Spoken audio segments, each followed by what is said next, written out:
জাতীয় সঙ্গীতে আসলে আমাদের বাংলাদেশে যেটি প্রচলিত আমার সোনার বাংলা আমি তোমায় ভালোবাসি, এখানে সমস্যাটা কোথায়? বাংলাদেশকে কেন্দ্র করে কিন্তু এই জাতীয় সঙ্গীত লেখা হয় নাই, লেখা হয়েছে বাংলাদেশের জন্মের অনেক আগে, পরবর্তীতে প্রচলিত হয়ে এখনো চলমান আছে। জাতীয় সঙ্গীত আসলে পবিত্র কোরআনের কোনো আয়াত না। জাতীয় সঙ্গীত যদি কখনো পরিবর্তন প্রয়োজন মনে করে নীতি নির্ধারকরা, তাহলে পরিবর্তন করতে পারে। তো জাতীয় সঙ্গীত বাংলাদেশে পরিবর্তনের কথা আসতেছে কেন? এই জাতীয় সঙ্গীতে কিছু কথা নাকি ইসলামের সাথে সাংঘর্ষিক। 2 নম্বর বিষয় হচ্ছে জাতীয় সঙ্গীত পরিবর্তন তো অনেক দেশেই হয়। কোনো কারণে যদি আমাদের যারা নেতৃস্থানীয় অথবা যারা নীতি নির্ধারক তারা পরিবর্তন করে, এটা কি বড় কোনো সমস্যা বা গুনাহের কারণ হয়ে দাঁড়াবে? দেখেন, যে কোনো বিষয়ে আমরা কিন্তু শরীয়ী দৃষ্টিভঙ্গি আপনাদের সামনে তুলে ধরি। শরীয়ী দৃষ্টিভঙ্গি, শরীয়হ এ ব্যাপারে কি বলছে সে বিষয়টা আপনাদের সামনে আমরা তুলে ধরি। এখন জাতীয় সঙ্গীত আসলে পবিত্র কোরআনের কোনো আয়াত না। জাতীয় সঙ্গীত যদি কখনো পরিবর্তন প্রয়োজন মনে করে নীতি নির্ধারকরা, তাহলে পরিবর্তন করতে পারে। কারণ শুধুমাত্র বাংলাদেশ না, বাংলাদেশেই যে জাতীয় সঙ্গীত আছে বিষয়টা এরকম না, পৃথিবীর প্রত্যেকটা দেশেই কিন্তু জাতীয় সঙ্গীত আছে। আমাদের যে জাতীয় সঙ্গীত, এই জাতীয় সঙ্গীত লিখেছে কে? লিখেছে রবীন্দ্রনাথ ঠাকুর।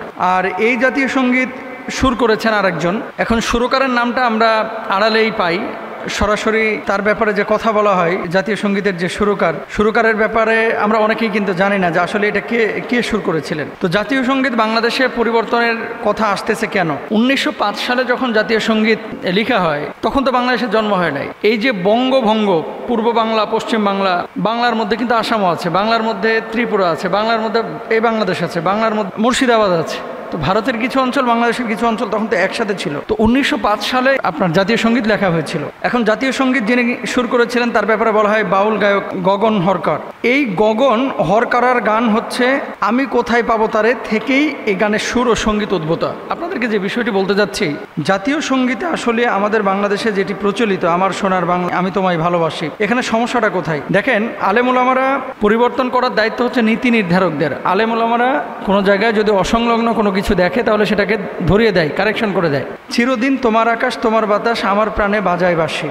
এখানে জাতীয় সঙ্গীতের একটা লাইন এরকম যে চিরদিন তোমার আকাশ তোমার বাতাস আমার প্রাণে বাজায় বাঁশি। তোমার আকাশ তোমার বাতাস, তো এটা তোমার আকাশ দিয়ে মিন যদি করা হয় যে দেশের আকাশের মালিক সেই দেশ আকাশের মালিক, তাহলে এটা তো আসলে শরিয়ার সাথে সংঘর্ষ বেঁধে যায়। 2 নম্বর হচ্ছে ওমা ফাগুনে তোর আমের বনে ঘ্রাণে পাগল করা। আমের বনে ঘ্রাণে পাগল করা কোনো সমস্যা নাই, কিন্তু ও মা বলে সম্বোধন করা। হিন্দুরা অনেক সময় বিভিন্ন পূজা করে, এই পূজার মধ্যে মূর্তিগুলোকে অনেকেই মা বলে সম্বোধন করে।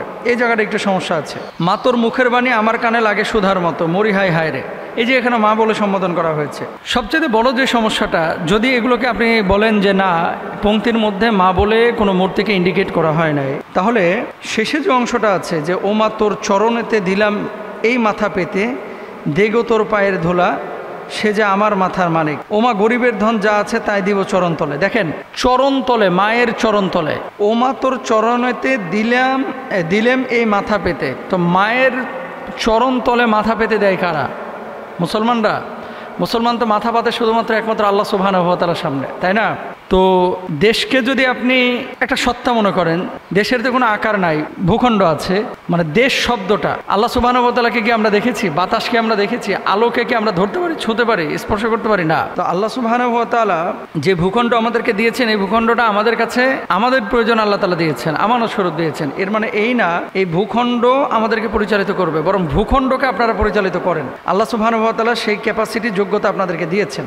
তাহলে চরণতে আপনার মাথা ঝুঁকানো, এটা আল্লাহর সামনে, আল্লাহর কুদরতি সত্তার সামনে আমরা মাথা ঝুঁকাতে পারি। কোনো মানুষের সামনে, কোনো মূর্তির সামনে, কোনো দেশের সামনে আমরা মাথা ঝুঁকাতে পারি না। মানে মাথা ঝুঁকানোটা হবে একমাত্র আল্লাহ সুবহানাহু ওয়া তাআলার জন্য। ওমা গরিবের ধন যা আছে তাই দিব চরণতলে মরি হায় হায় রে। গরিবের ধন যা আছে, মানে আমার ধন যা আছে সব তোমার চরণতলে আমি দিয়ে দেবো। দেখেন, দেশের প্রতি ভালোবাসা, মমত্ববোধ, এটা প্রত্যেকটা মানুষের থাকা জরুরি। এটা আপনারও জরুরি, আমারও জরুরি, এখানে কোনো সন্দেহ নেই। এখন এই যে এই সমস্ত সমস্যার কারণে যে এই বাংলাদেশকে কেন্দ্র করে কিন্তু এই জাতীয় সঙ্গীত লেখা হয় নাই, লেখা হয়েছে বাংলাদেশের জন্মের অনেক আগে, পরবর্তীতে প্রচলিত হয়ে এখনো চলমান আছে। পৃথিবীর যে সমস্ত দেশ জাতীয় সঙ্গীত পরিবর্তন করেছিলেন এর মধ্যে উল্লেখযোগ্য আমরা পাই অস্ট্রেলিয়া। 2021 সালে 1 জানুয়ারি থেকে অস্ট্রেলিয়ার জাতীয় সঙ্গীত পরিবর্তন করা হয়। প্রধানমন্ত্রী স্কট মরিসন ঘোষণা করেন এই পরিবর্তনের। কি ছিল ওখানে?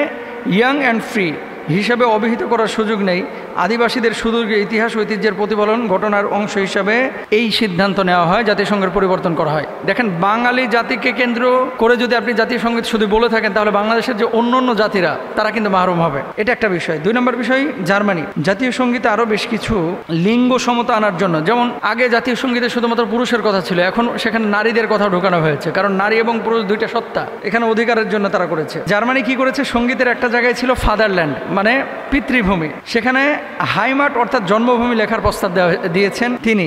আর চ্যান্সেলর অ্যাঙ্গেলা মার্কেল সহ অনেকে জাতীয় সঙ্গীত পরিবর্তন করার কথা ভাবছেন না। অস্ট্রিয়া লিঙ্গ সমতা আনার জন্য অস্ট্রিয়ার জাতীয় সঙ্গীত ছেলেরা এর জায়গায় মেয়েরা লেখা হয়েছে, এটি 2012 সালে করা হয়েছে। কানাডা, উত্তর আমেরিকার এই দেশটি সম্প্রতি তাদের জাতীয় সঙ্গীতকে আরও লিঙ্গ নিরপেক্ষ করেছে। সঙ্গীতের 2য় লাইনে তোমার সব ছেলেরা এই জায়গায় লিখেছে আমরা সবাই। এরপরে দেখেন, নেপাল চেঞ্জ করেছে, আফগানিস্তান চেঞ্জ করেছে, রুয়ান্ডা, আফ্রিকার এই দেশটিতে 1994 সালে 100 দিনের মতো ওই দেশে 5 থেকে 10 লাখ মানুষকে হত্যা করা হয়েছিল। গণহত্যা পরবর্তী রুয়ান্ডার ভাবমূর্তি গড়ে তুলতে দেশটি 2001 সালে একটি নতুন জাতীয় সঙ্গীত চালু করে। তো দক্ষিণ আফ্রিকাও এটা করেছে, পরিবর্তন করেছে। পৃথিবীর বিভিন্ন দেশ কিন্তু নানানভাবে এই পরিবর্তনটা করেছে জাতীয় সঙ্গীতের। তো যদি নীতি নির্ধারকরা আপনার প্রয়োজন মনে করে এটা পরিবর্তন করতে পারে। আমরা যে বিষয়টা বলতে যাচ্ছি যে জাতীয় সঙ্গীত কোরআনের কোনো আয়াত না।